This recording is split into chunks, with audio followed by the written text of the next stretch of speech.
അപ്പോൾ ഇന്ന് നമ്മൾ റവ പുട്ടാണ് ഉണ്ടാക്കാൻ പോകുന്നത്. റവ പുട്ട് കഴിക്കാത്തവർക്ക് ഇതിന് വലിയ ടേസ്റ്റ് ഉണ്ടാകുമോ എന്നുള്ളൊരു ഡൗട്ട് ഉണ്ടാവും. പക്ഷേ ഇതിന് നമ്മൾ വിചാരിക്കുന്നതിനേക്കാൾ അപ്പുറം ഇരട്ടിയിൽ കൂടുതൽ ടേസ്റ്റ് ഉണ്ടാവും. ഗോതമ്പ് പുട്ടിനേക്കാളൊക്കെ നല്ല ടേസ്റ്റാണ്. നമുക്ക് ഇത് നല്ലൊരു കറിയൊക്കെ ചേർത്ത്, എന്ത് കറിയാണ് ചേർക്കാൻ പറ്റിയത്?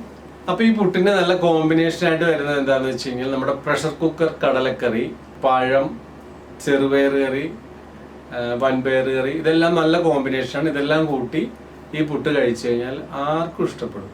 അത്ര നല്ല ടേസ്റ്റാണ്. അപ്പോൾ ഒരു തവണ ഒന്ന് ഉണ്ടാക്കി നോക്കൂ. രാവിലെ ഉണ്ടാക്കി കഴിഞ്ഞാൽ ഇത് വൈകുന്നേരം വരെ ആയാലും ഈ പുട്ട് സോഫ്റ്റ് ആയിട്ട് തന്നെ ഇരിക്കുന്നത്. ഇഷ്ടപ്പെടാതിരിക്കില്ല, എല്ലാവർക്കും ഇഷ്ടപ്പെടും. അപ്പോൾ എങ്ങനെയാണ് നമുക്ക് ഈ പുട്ടുണ്ടാക്കുന്നതെന്ന് നോക്കാം. അപ്പോൾ നമുക്ക് നമ്മുടെ റവ പുട്ടുണ്ടാക്കുന്നതിൻ്റെ ആവശ്യമായിട്ടുള്ള ഇൻഗ്രീഡിയൻസ് നോക്കാം.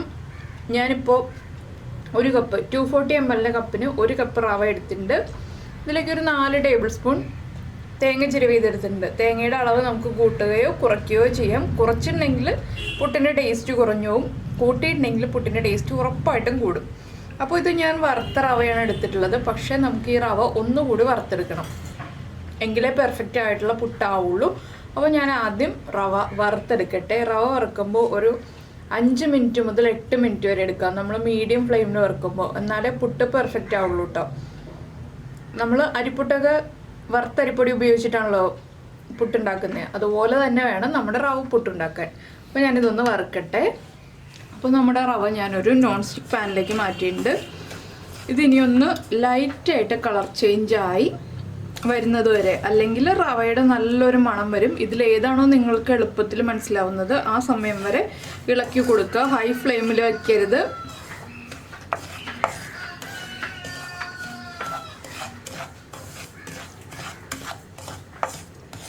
ഹൈ ഫ്ലെയിമിൽ വെച്ചിട്ടുണ്ടെങ്കിൽ എന്താണെന്ന് വെച്ചാൽ റവ കരിഞ്ഞു പോവും. അപ്പോൾ നമ്മുടെ പുട്ടിൻ്റെ ടേസ്റ്റ് തന്നെ മാറിപ്പോവും. അതുകൊണ്ടാണ് ഹൈ ഫ്ലെയിമിൽ വെക്കാതെ ലോ ഫ്ലെയിമിൽ വെച്ചിട്ട് നമ്മൾ, അല്ലെങ്കിൽ മീഡിയം ഫ്ലെയിമിൽ വെച്ചിട്ട് വറുക്കുന്നത്. ലോ ഫ്ലെയിമിലാണെങ്കിൽ ഒരു 10 മിനിറ്റ് വരെ എടുക്കും, മീഡിയം ഫ്ലെയിമിലാണെങ്കിൽ 7 മിനിറ്റ് മതി.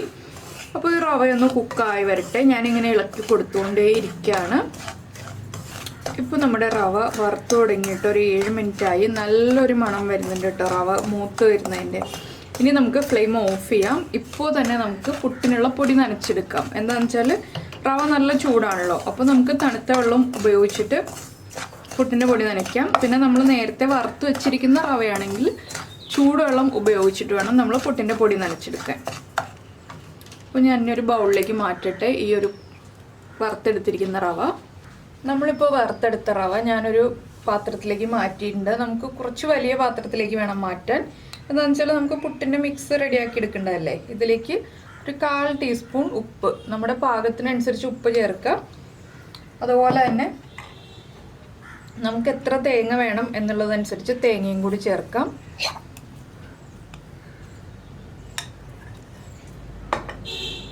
ഇതിലേക്കിപ്പോൾ ഞാൻ വെള്ളം ചേർക്കുകയാണ്. ചൂടുള്ള റവയാണ്, അതുകൊണ്ട് തന്നെ കൈ ഉപയോഗിച്ച് കുഴക്കരുത്. ഒന്ന് നന്നായിട്ട് മിക്സ് ചെയ്തെടുക്കുക. റവ വെള്ളം വലിച്ചെടുക്കും, അതിനനുസരിച്ച് വേണം നമ്മൾ വെള്ളം ചേർത്ത് കൊടുക്കാൻ.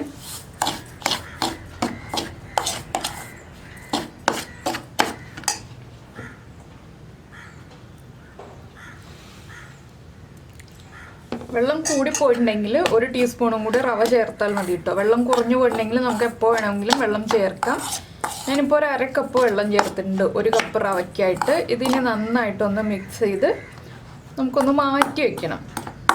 നമ്മൾ അരിപ്പുട്ടിനെ നനച്ച് മാറ്റി വയ്ക്കില്ലേ, അതുപോലെ ഒന്ന് കുറച്ച് സമയം ഒന്ന് മാറ്റി വയ്ക്കണം. ഈ റവയൊന്ന് സോഫ്റ്റായി വരാനാണ് നമ്മൾ മാറ്റി വയ്ക്കുന്നത്.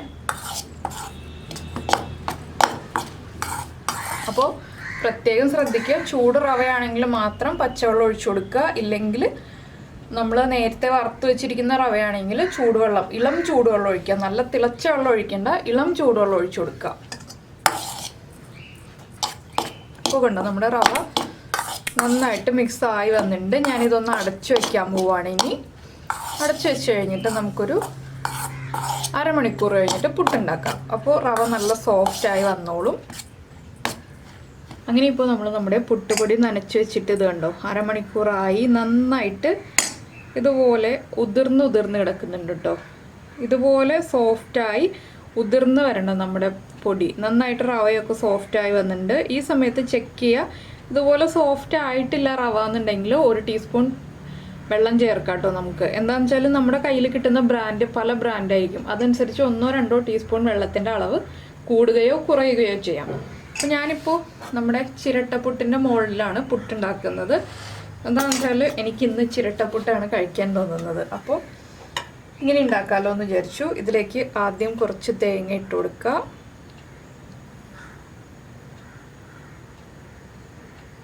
ഇതിൻ്റെ മുകളിലേക്ക് നമുക്ക് നമ്മൾ ഈ റെഡിയാക്കി വെച്ചിരിക്കുന്ന പുട്ടുപൊടി ഇട്ട് കൊടുക്കുക. അപ്പോൾ ഞാൻ വെള്ളം തിളപ്പിക്കാൻ വെച്ചിട്ടുണ്ട് കേട്ടോ. ഇത് നമ്മൾ റവ വറുത്തത് കൊണ്ട് തന്നെ നല്ല വൈറ്റ് കളർ ആയിരിക്കില്ല പുട്ടിന്, ചെറിയൊരു ഐവറി ഷെയ്ഡായിരിക്കും. പ്രസ് ചെയ്യാതെ ജസ്റ്റ് ഒന്ന് ലെവൽ ചെയ്ത് കൊടുത്തിട്ട് നമുക്ക് പുട്ട് ഫില്ല് ചെയ്തെടുക്കാം. പുട്ട് ഫില്ലായി കഴിഞ്ഞു.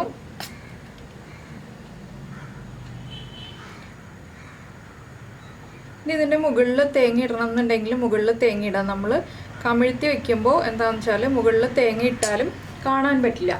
അപ്പോൾ ഞാൻ ഇതിൻ്റെ മുകളിൽ ഇപ്പോൾ തേങ്ങ ഇടുന്നില്ല. താല്പര്യമുണ്ടെങ്കിൽ ഇടാം കേട്ടോ. തേങ്ങ ഇടുന്നോറും ടേസ്റ്റ് കൂടുതലാന്ന് ഞാൻ പറഞ്ഞല്ലോ. ഇനി നമുക്ക് വെള്ളം തിളച്ച് കഴിയുമ്പോൾ പുട്ട് വയ്ക്കുക, വേവിച്ചെടുക്കുക. പിന്നെ എന്താണെന്ന് വെച്ചാൽ നമ്മുടെ ഗോതമ്പൂട്ടും അരിപ്പുട്ടൊക്കെ, ഗോതമ്പൂട്ടാണെങ്കിൽ ഒരു 3 മിനിറ്റ് ഉണ്ടെങ്കിൽ കുക്കായി കിട്ടും. അരിപ്പുട്ടാണെങ്കിൽ നല്ല വറുത്ത അരിപ്പൊടിയാണെങ്കിൽ ഒരു 5 മിനിറ്റ് ഉണ്ടെങ്കിൽ കുക്കായി കിട്ടും. പക്ഷേ റവ പുട്ട് കുക്കായി കിട്ടണമെങ്കിൽ 10 മിനിറ്റ് എടുക്കും കേട്ടോ. അത് ഒരു പ്രത്യേകം ശ്രദ്ധിക്കേണ്ട കാര്യമാണ്, ഇല്ലെങ്കിൽ പുട്ട് കുക്കായിട്ടുണ്ടാവില്ല.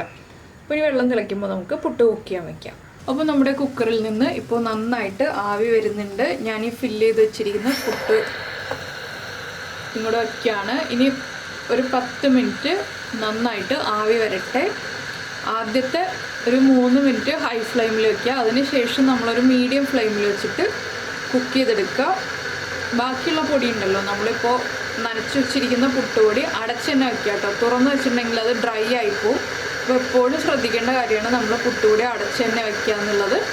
അത് ഗോതമ്പുട്ടിൻ്റെ പൊടിയായാലും അരിപ്പുട്ടിൻ്റെ പൊടിയായാലും ഏതാണെങ്കിലും നമ്മൾ അടച്ച് തന്നെ വയ്ക്കുക. ഇനി പുട്ടിൽ നിന്ന് നന്നായിട്ട് ആവി വരട്ടെ, അതുവരെ നമുക്ക് വെയിറ്റ് ചെയ്യാം. ഇപ്പോൾ നമ്മൾ പുട്ട് കുക്ക് ചെയ്യാൻ വെച്ചിട്ട് 10 മിനിറ്റ് ആയി. പുട്ട് കുക്കായിട്ട് നമുക്കിനി ഇത് ഒരു പ്ലേറ്റിലേക്ക് മാറ്റാം.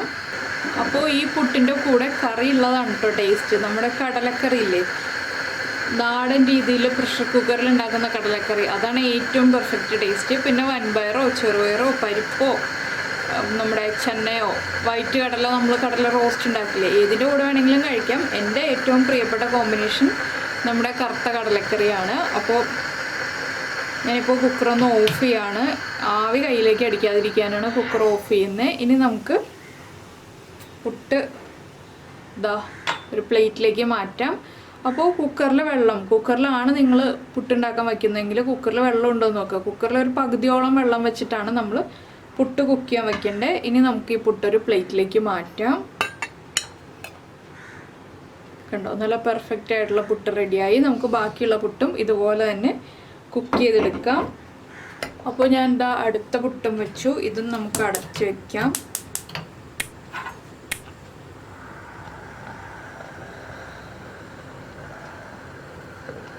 പുട്ടും റെഡിയായി വരട്ടെ. അപ്പോൾ ഈ അളവിലാണ് പുട്ടുണ്ടാക്കുന്നത്. നിങ്ങൾ ചിരട്ടപ്പുട്ടിൻ്റെ മോൾഡിൽ പുട്ടുണ്ടാക്കുകയാണെങ്കിൽ എനിക്ക് ഈ അളവിലുണ്ടാക്കുമ്പോൾ ഒരു 2.5 പീസ് പുട്ട് കിട്ടാറുണ്ട് കേട്ടോ.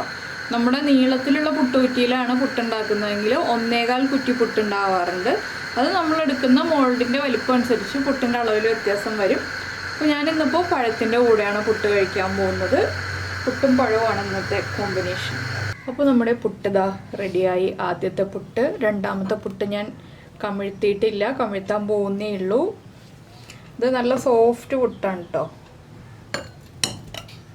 കണ്ടോ, രണ്ടാമത്തെ പുട്ടും റെഡിയായി. ഇനി ഒരു ഹാഫ് പുട്ടും കൂടി ഉണ്ടാക്കാനുള്ള പൊടി ഇരിക്കുന്നുണ്ട്. ഞാൻ അതും കൂടി ഉണ്ടാക്കട്ടെ, അതിന് ശേഷം കഴിക്കട്ടെ. അപ്പോൾ നമ്മളിങ്ങനെ പുട്ട് ഉണ്ടാക്കി വെച്ചിട്ട് ഹാർഡായി പോയി എന്ന് വെച്ചിട്ട് പേടിക്കണ്ട കേട്ടോ. നമ്മളിപ്പോൾ രാവിലെ പുട്ടുണ്ടാക്കിയിട്ട് ഹാർഡായി പോയിട്ടുണ്ടെങ്കിൽ അതെടുത്ത് ഫ്രിഡ്ജിൽ വെക്കുക. അതിനുശേഷം വൈകിട്ടത്തേക്കാണ് കഴിക്കാൻ വേണ്ടതെന്നുണ്ടെങ്കിൽ ഒന്നുകൂടി ഒന്ന് സ്റ്റീം ചെയ്തെടുത്താൽ മതി.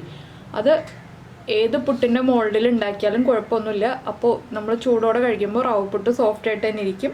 ഇതിപ്പോൾ ചൂട് മാറി ഒരു 10 മിനിറ്റ് കഴിഞ്ഞു. ഇതിപ്പോൾ നല്ല സോഫ്റ്റാണ്. ഇത് കണ്ടോ, ചൂട് മാറിയാലും സോഫ്റ്റ് തന്നെയാണ്. പിന്നെ നിങ്ങൾ രാവിലെ ഉണ്ടാക്കുമ്പോൾ പുട്ട് കൂടിപ്പോയി എന്നുണ്ടെങ്കിൽ മാത്രമാണ് ഞാനിങ്ങനെ എടുത്തു വെച്ചിട്ട് ആവി കയറ്റി എടുക്കുന്ന കാര്യം പറഞ്ഞത്. അപ്പോൾ എന്തായാലും എല്ലാവരും ഈ ഒരു റവ പുട്ട് ഇന്ന് തന്നെ ഉണ്ടാക്കി നോക്കിക്കോളൂ. രാവിലെയോ വൈകിട്ടോ രാത്രിയോ എപ്പോഴാണ് നിങ്ങൾക്ക് കഴിക്കേണ്ടതെന്ന് വെച്ചാൽ അപ്പോൾ കഴിക്കുക. ഉണ്ടാക്കി കഴിച്ചു കഴിഞ്ഞിട്ട് നിങ്ങളുടെ അഭിപ്രായം നമ്മുടെ വീഡിയോയുടെ താഴെ കമൻറ്റ് ചെയ്യാൻ മറക്കരുത് കേട്ടോ. എങ്ങനെയുണ്ടായിരുന്നു പുട്ട്? സോഫ്റ്റ് ആയിരുന്നോ? ഇഷ്ടപ്പെട്ടോ?